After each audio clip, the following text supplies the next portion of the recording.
Hello everyone and welcome back to Ethics. I am Connor Bromley. I am joined by my good friend Taff, and we are here to give a brief and instant reaction to the news that Kristjaan Speakman has left Sunderland, something that seemed to just come out of the blue today on a random Friday afternoon. So Taff, what's your initial reaction to I this can't news hear you before we just dive? yet. Hold on.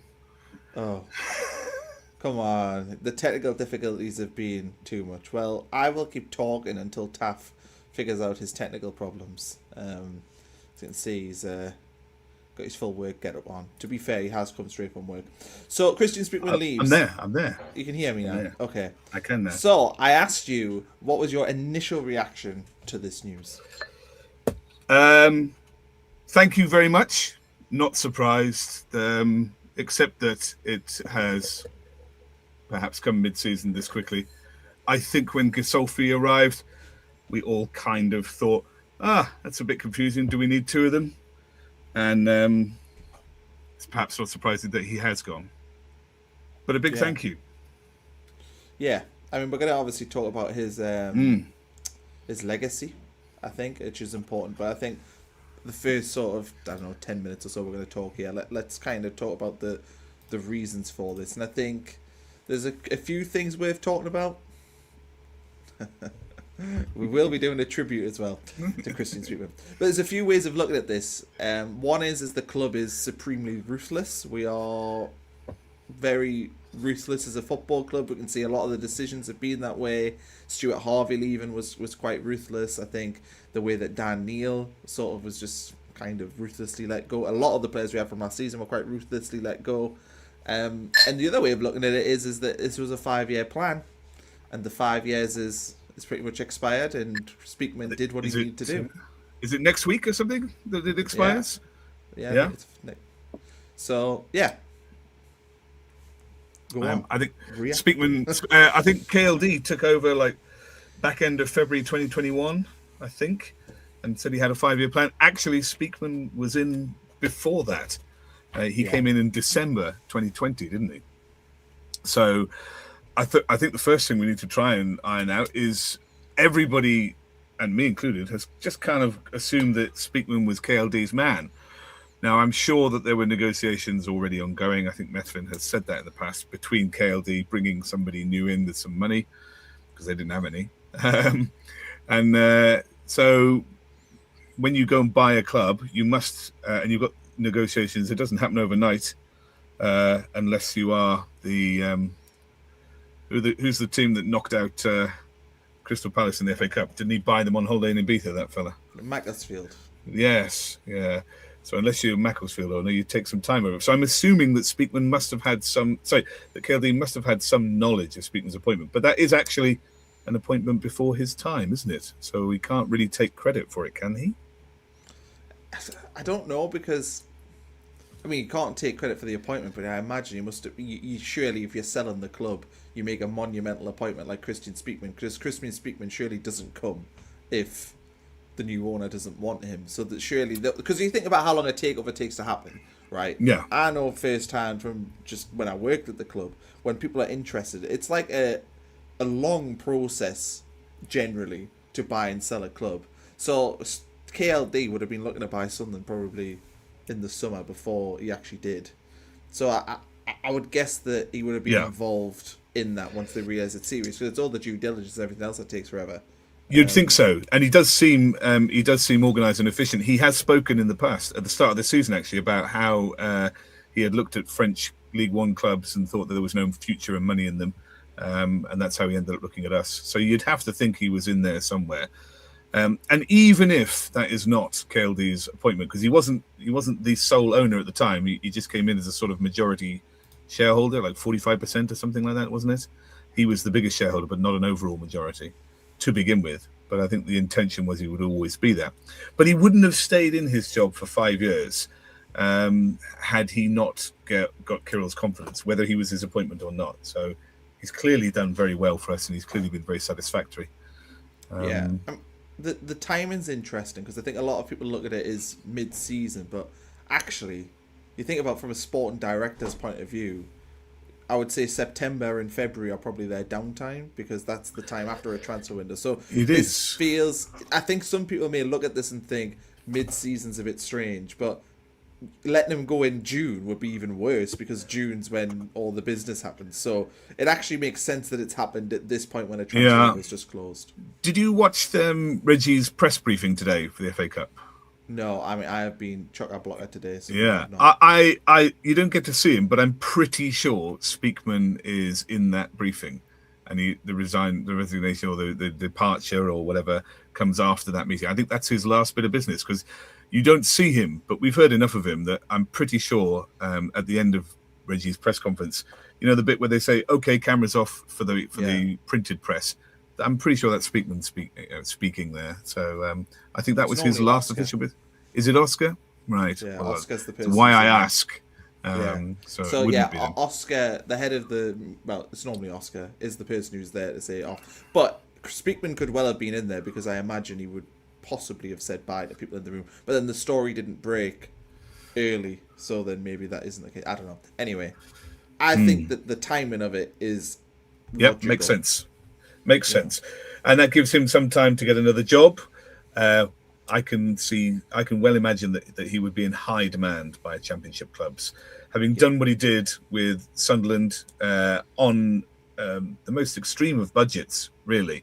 And we were talking about this with some other people today, Bowers and Copley, about the squad he put together in that championship squad. And we talked about it last year when everyone talked about it, about how we cost that squad in the championship final that started was the same price as one of their bench players, Tom Cannon.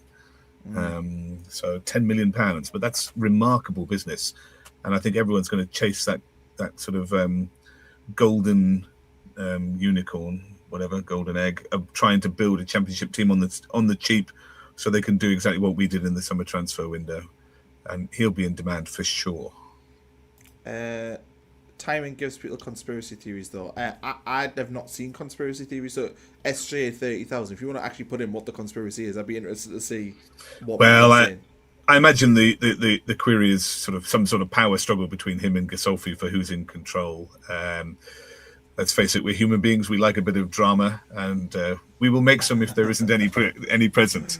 Well, Gasolfi did an interview on Monday night, didn't he? Which I thought was interesting. He did, with TNT. So, I was impressed with his English. Yeah, but that would not suggest that maybe that was almost a symbolic, this is now Gasolfi's club? Because it would be Speakman doing that, wouldn't it? A year ago, Speakman's doing that interview. He used to do those interviews sat in chairs in the stand. Historically, there are several of those interviews that he did that, talking about their summer business and their recruitment and their plans. So, yeah, I mean, you know, that is a symbolic handing of the torch. I met Gasolfi at Man City. I had a ticket stuck in the corporate area. I'm so sorry, everybody. Oh, he was stuck. It was so horrible with all the free beverages and food. Oh, my God, it was the most amazing complimentary stuff I've ever seen. There was loads of it. Even I couldn't keep drinking. It was too much.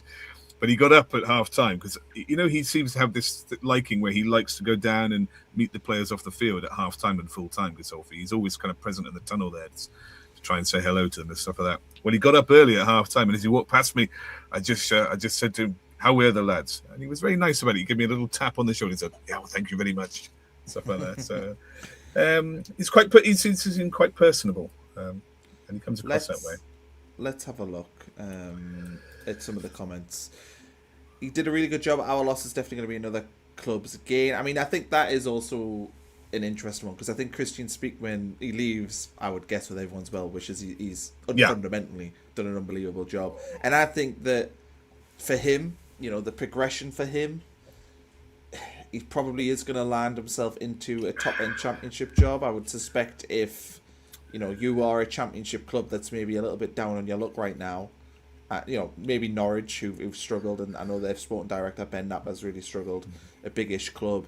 He could maybe go into one of them, but I think he'll be hot property. He'll almost have a pick of jobs that he wants, because I think a lot of teams will want to replicate what we did.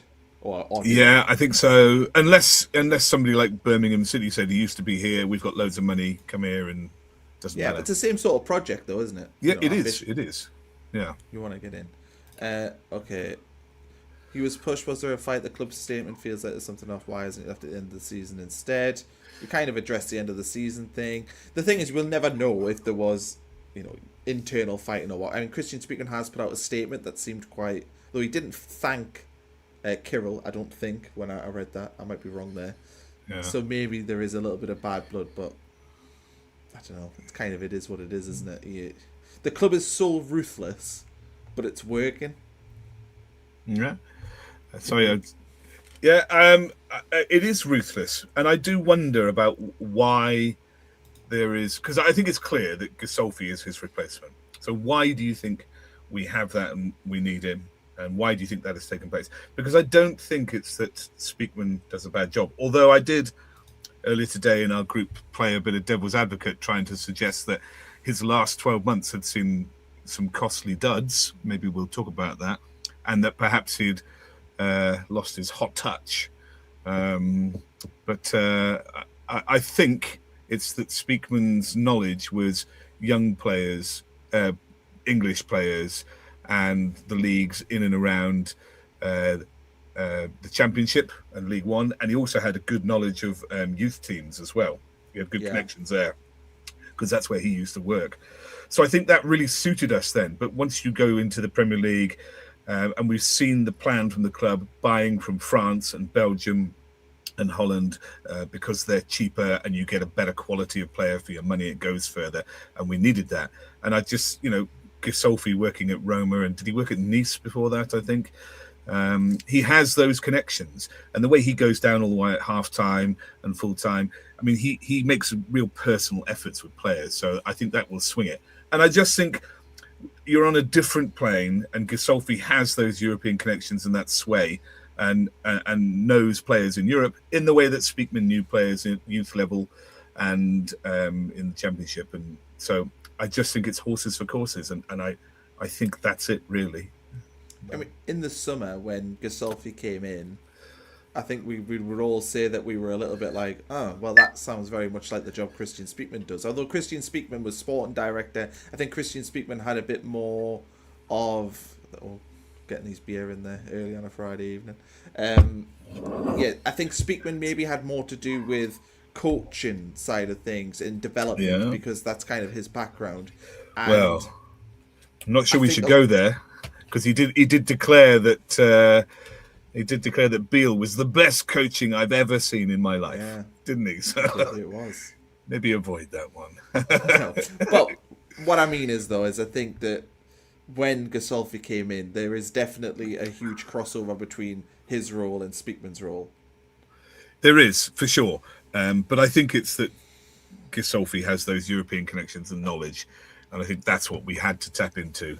And you look at the league and the cost of English players, and you'd have to say it seems unlikely that we would be spending lots of money on English players any time in the future, unless we get them from abroad, like Mundell from Standard Liège. And I know in the summer they were trying to get. I can't remember the lad's name now. He's at Marseille, isn't he? The centre half, Cresswell. They're trying to get him. Yeah, Charlie Cresswell.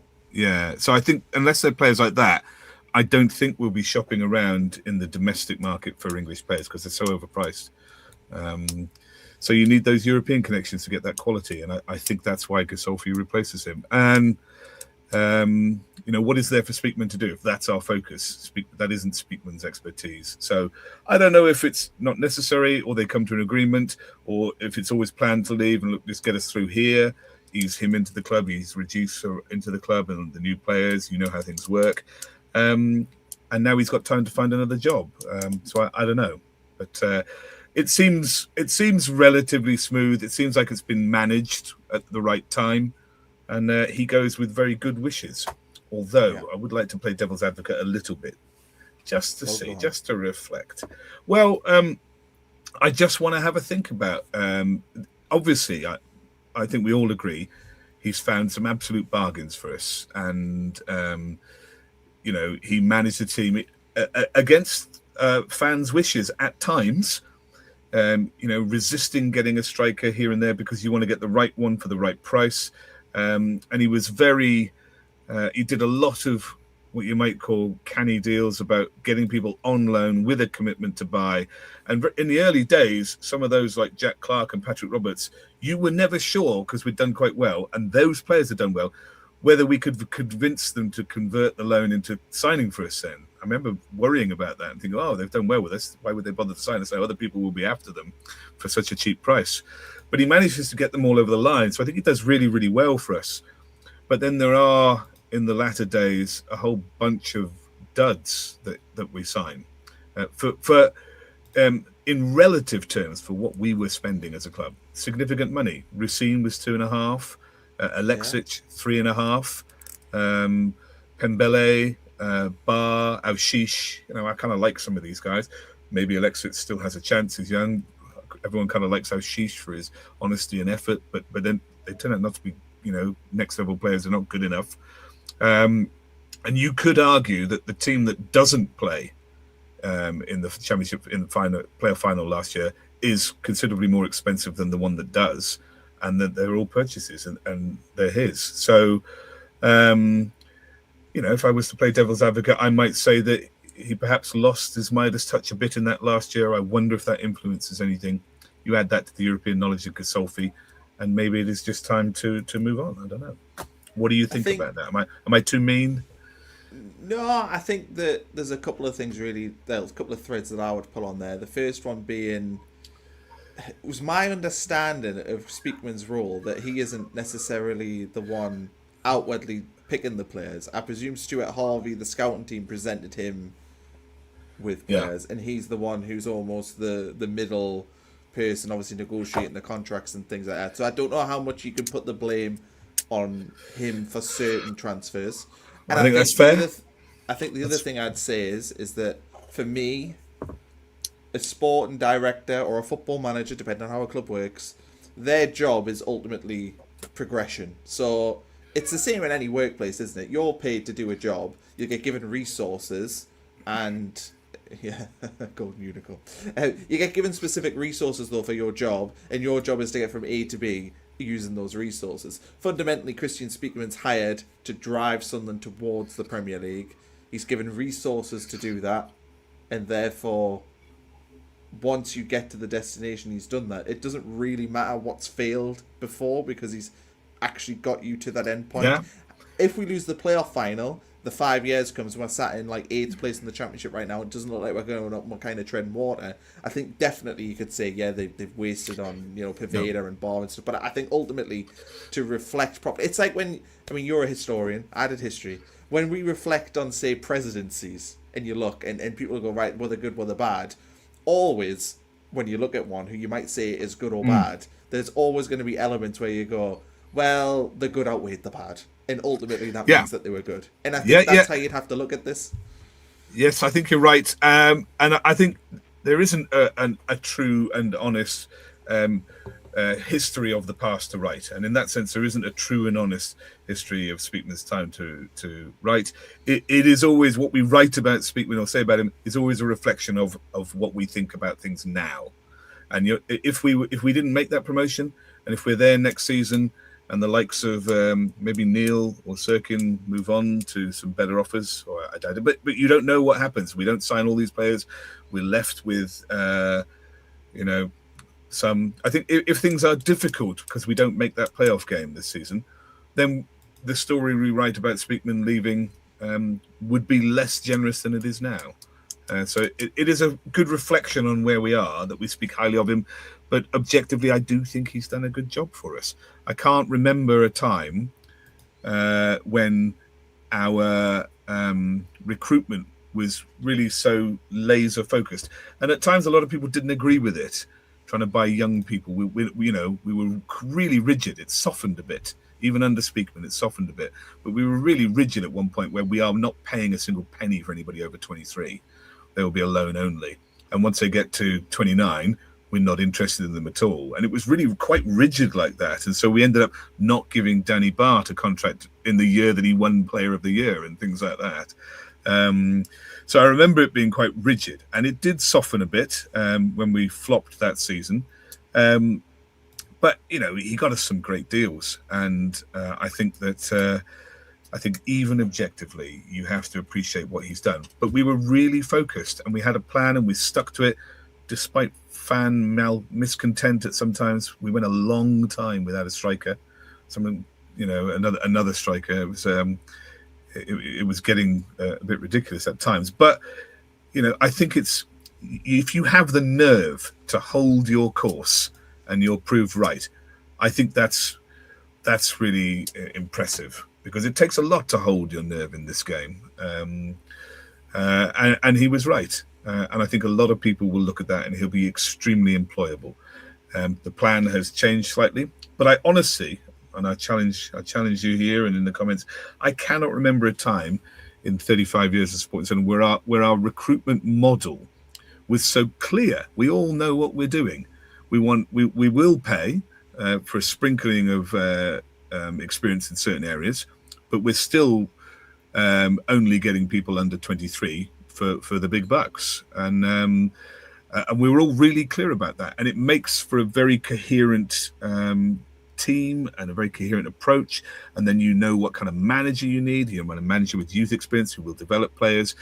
Everything just has coherence. And if you look at the visitors up the road, they have no coherence about what they're doing. And I don't mind that they've got loads of money and they're splashing out, because for well over a year now, I've thought they just have no plan about what they want to do, about who they want to be, and how to get there. Whereas I feel like we have really clear plans about our recruitment policy. Yeah. And he's a big part of that.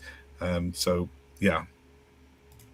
Graham Brown puts in here, interesting. Vulcano, obviously the assistant left, Speakman leaving, form dipping. I mean, we have played 2 very difficult games, but yes, you could argue that in our last 6, we've lost 4 of them.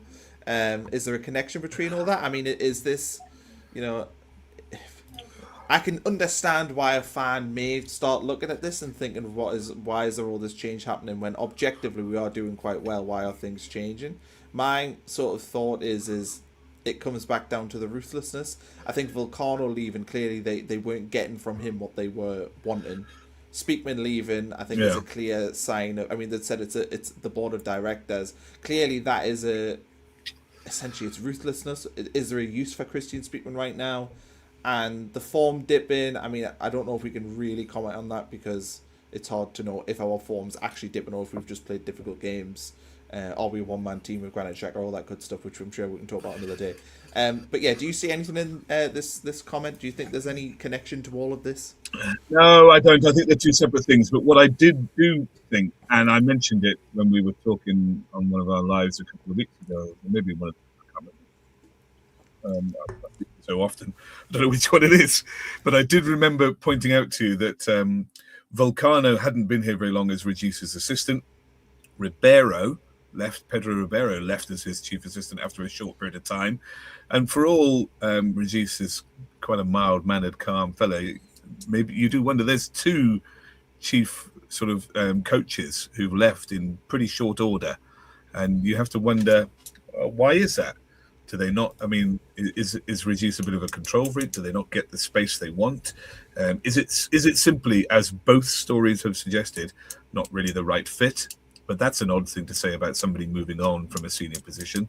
That suggests that they don't get on with Regis, or he doesn't get on with them. So I do think there's a very small question mark over Regis. Is he a control freak? It wouldn't surprise me if he was. I don't know what they want from the coaching setup, but it clearly isn't working at the minute, because we've had 2 assistant coaches, assistant managers, whatever you call them these days, who've left in pretty short order. And I bet you we don't get a 3rd one until August. So I think as well, if you look at the people that have worked, you've got Proctor, who's been at the club a while. The goalkeeping coach has been at the club. Well, he's not the goalkeeping coach now, but he was the goalkeeping coach and now is an assistant coach. Mike Dodds had been at the club for a while. Like, these were people that had been around a lot. Whenever they've seemed to try and add new people to that group, that seems to be where we've had issues. One other thing I want to talk about was Speakman. I've seen a comment here with Adingra being mentioned, and you do wonder. We tried to sign Adingra last season, which means that obviously the people in the club liked Adingra last season, We then sign him this summer. It hasn't worked out. Adingra's then shipped off. We've spent 20-ish million quid on him, and he's shipped out in January. Is that maybe a sign of, do you know what, the signings that have been made by, say, Speakman or Stuart Harvey, whoever it is, there must be an alignment there difference, because I imagine if that was a Gasolfi signing, he doesn't go. Well, the point is he wasn't a Gasolfi signing, but then you have to think about, they tried to sign him last January. Having watched Adingra for the little time he's played for us, it's very clear he is not a player for Regis's style. Yeah. I mean, because he doesn't defend. I think that he will do pretty well in a team that plays with possession, that has a high possession team. I think he'll do well because he'll have space and time and multiple opportunities on the ball to go and use his skill to attack. And he's definitely one of the most skillful attackers in the team, but he didn't really get the chance to show that. We create so little, we're so little forward-footed, and he wouldn't defend. So if you can't do that, you're not going to get in that team. Because I get it, we need to survive. We've got to be sure this season. We can't spend all that money and blow it. So we've got to be sure. And so he wasn't going to play for us. And you have to wonder, if that signing's being tried to make in late January, well, then there's some disconnect between how Regis thinks and plays and when he's speaking to Kirill or Speakman, and then them trying to sign this player. Because I think that was obvious. Brighton fans told us the same. He's a bit of a luxury. He won't defend. I don't think that was difficult to see in signing him. So you have to wonder about that. Maybe you add that, to Alexic and Rusine, and you start to think, well, these are stacking up. But it does. Go on. I was going to say, our recruitment in the Championship, whenever we seem to buy foreign players, they always bless you. Sorry. You just allergic. Couldn't find the mute button. When we're in the Championship, whenever we bought foreign-based players, they generally were not very good. I'm trying to think of any examples that were good, but I can't off the top of my head think of ones we brought in from abroad that did well. They were always the domestic ones that worked. Under Speakman. Yeah. Yeah, and I think that's the skill that Gasolfi has. But I also think there's no doubt that the signings that we have got are much more suited to the manager's style of play. So I just think Gasolfi doesn't just do his job. He tries to understand what is required. And I think that's probably what makes him really good at his job. So you look at the players that we've signed. And Nelson Angulo is absolutely key to this. Talby was originally a right winger at Club Brugge. And he was brought in as a right winger. I think we would all agree he's probably better on the left, but he was bought as a right winger. And Adingra was bought as an inverted left winger. Or is it the other way around? I can't remember. He played on the right, Talby at Brugge. I don't know how often. Anyway, the point is that Talby needs to improve in his defensive output. Adingra didn't have any defensive output. And so you look at Angulo, his defensive output is really impressive when you look at any of his stats and the way he plays. And you even saw that against Liverpool, getting stuck in and trying to win the ball. And he's much more a reduced suited player, but he has the same sort of flair that Adingra and Talby have. You compare his stats this season for Anderlecht against Traore last season at Ajax or Talby last season at Club Brugge, and they are pretty much the same. They're all kind of on a par with each other. So he's not some kind of stellar upgrade on those guys, but his defensive output is. And that just screams somebody who's paid attention to what the manager wants and says, this is the guy that we need. And I don't think that, particularly when we were changing managers every few months, I don't think that was as evident in Speakman's recruitment. So I think Gasolfi is kind of better at the job, has a wider knowledge base and more experience, but most importantly, is really clear about who we're trying to buy. I've put this one on here because I think Xhaka essentially is this anyway. I don't. Obviously, he's never going to have the title of it, but if you watch him in the way that he is definitely. I know he's the captain, but he's definitely got an aura of coach about him. He's definitely sort of more. I mean, for example, whenever we play away games, and Xhaka's not available, he is still there with the team. And normally that doesn't happen. Normally you don't see the players who are injured going with the team and still being a big part of it. So I think that Xhaka probably is fulfilling the role kind of a coach. Yeah, I agree. And I think, the understanding of all of us, I don't really know where this understanding came from, but we all seem to have the belief that the reason he came here above the many offers he would have had is because he can learn to be a manager and that he's our default next manager. And I know we all think that, but I can't for the life of me find anywhere solid where this idea has come from, if you know what I mean. I think there was like maybe an interview where he said that it was like longer than just his contract or something, didn't he? Something like that. And I've come here to, this illusion, I've come here to experience something different. Well, you'd need relegation experience if you're going to be a manager because you're not going to shoe into a top job. So, but I think a lot of that is, I worry that a lot of that is assumption. I hope it's not. I hope it's true. Yeah.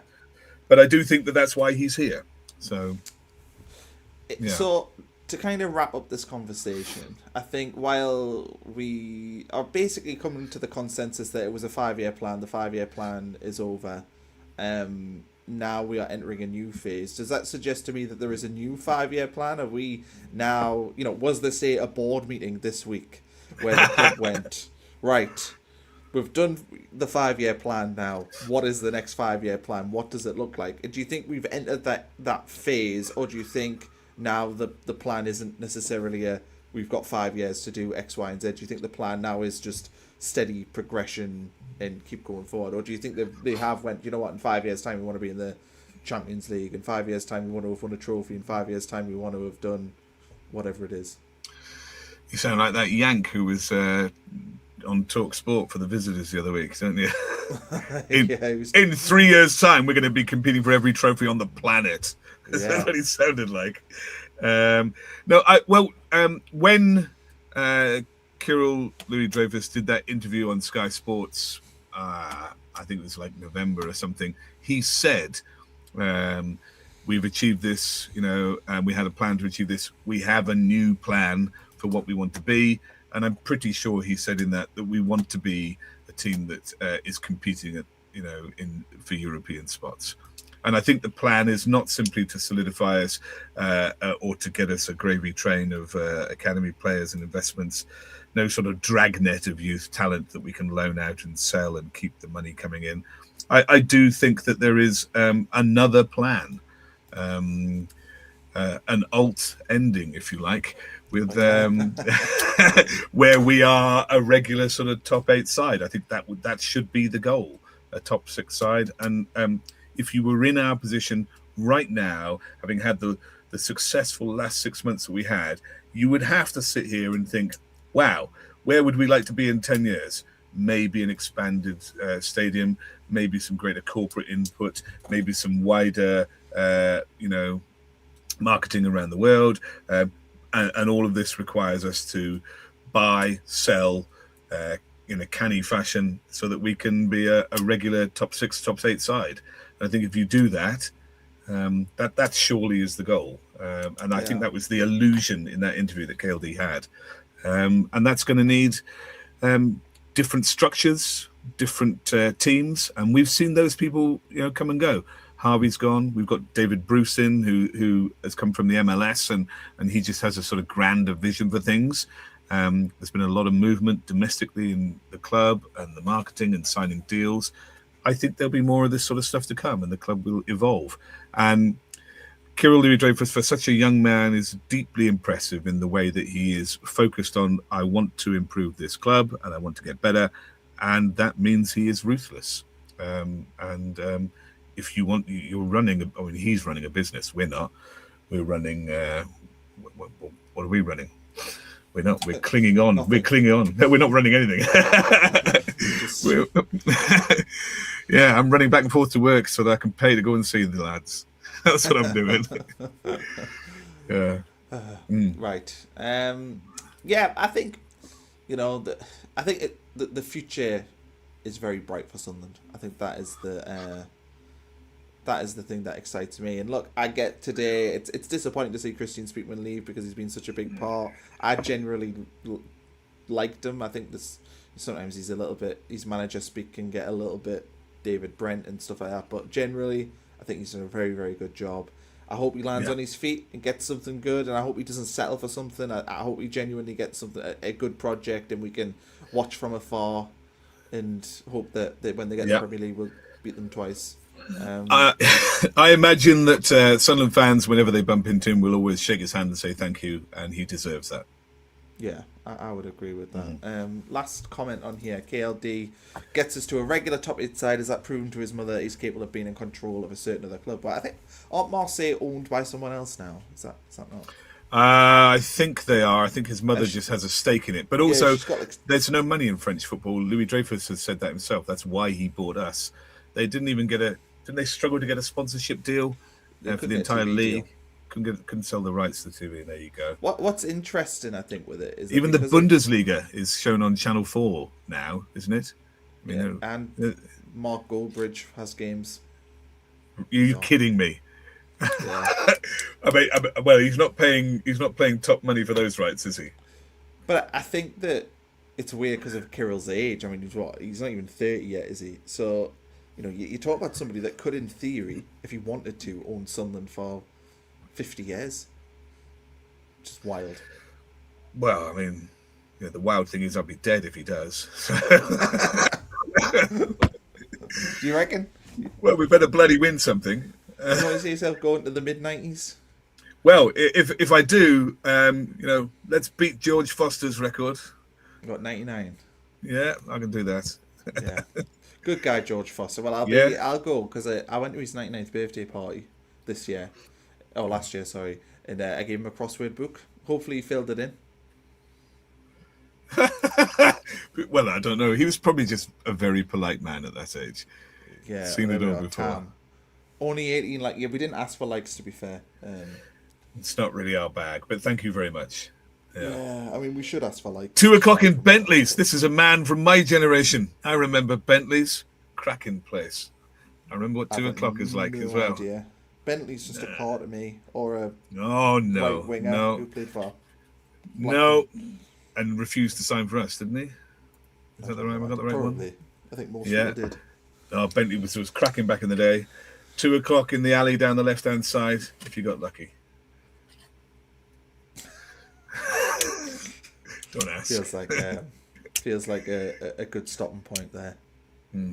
Okay. Right, everyone.